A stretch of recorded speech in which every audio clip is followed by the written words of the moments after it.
एक बात तो हमें और आपको ये समझनी चाहिए। मैं पिछले कई वर्षों से और खासकर उत्तर प्रदेश में देख रहा हूँ, भारतीय जनता पार्टी का एक बहुत सोचा समझा मॉडल है कि वो पहले अनकॉन्स्टिट्यूशनल काम करते हैं, गैर कानूनी काम करते हैं, और अगर आप उसमें विरोध करने आते हैं तो प्रशासन से, शासन से आपके खिलाफ कार्रवाई करते हैं। जिस तरह का भाव राज्यसभा में था वो बाबा साहब भीमराव अम्बेडकर जी का अपमान है।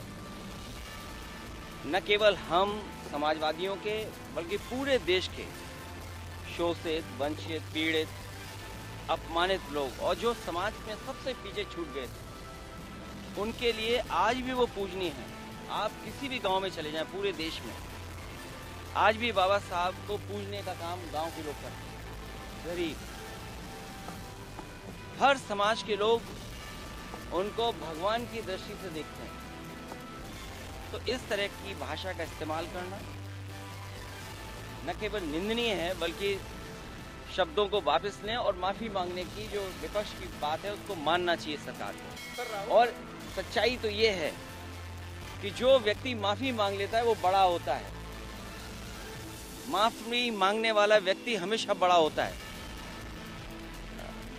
ये जो कलयुग आया हुआ है, हालांकि वो मैं नहीं कह सकता हूँ कहाँ से शुरुआत हुई थी, लेकिन भगवान श्री राम ने के अलावा जो हमारे भगवान हैं, भगवान श्री कृष्ण ने जब अपने प्राण छोड़े तब कलयुग शुरू हुआ। आखिरी शब्द भी यही थे जब उनको तीर लगा कि डेस्टिनी थी, ये माफ कहना चाहिए, भूल जाना चाहिए इस चीज को।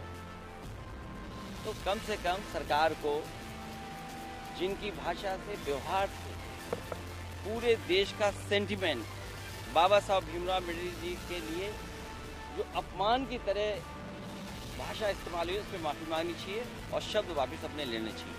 राहुल गांधी पर एफआईआर देखिए, ये हालांकि मेरी स्पीकर साहब से बात नहीं हुई और दूसरे पॉलिटिकल लीडर से बात नहीं हुई, लेकिन ये लोकसभा का परिसर है।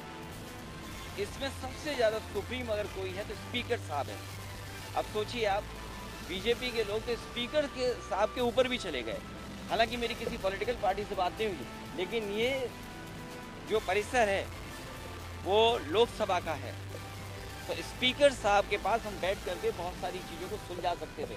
लेकिन मैंने जो बात शुरू में कही, भारतीय जनता पार्टी के पास तरीके हैं, उनके पास मॉडल हैं, अंडरग्राउंड पॉलिटिकल उनके पास राय मशवरा आता है। वो कब ध्यान हटा दें, और पहले तो खुद अनकॉन्स्टिट्यूशनल काम करते हैं, पहले खुद गैरकानूनी काम करते हैं, और फिर शासन प्रशासन से ऐसा कुछ करते हैं जिससे कि दूसरे पर आरोप लग जाएं। और मैं तो फरक्काबाद के सांसद जी को देख रहा था, वो सर्टिफिकेट वाले सांसद हैं।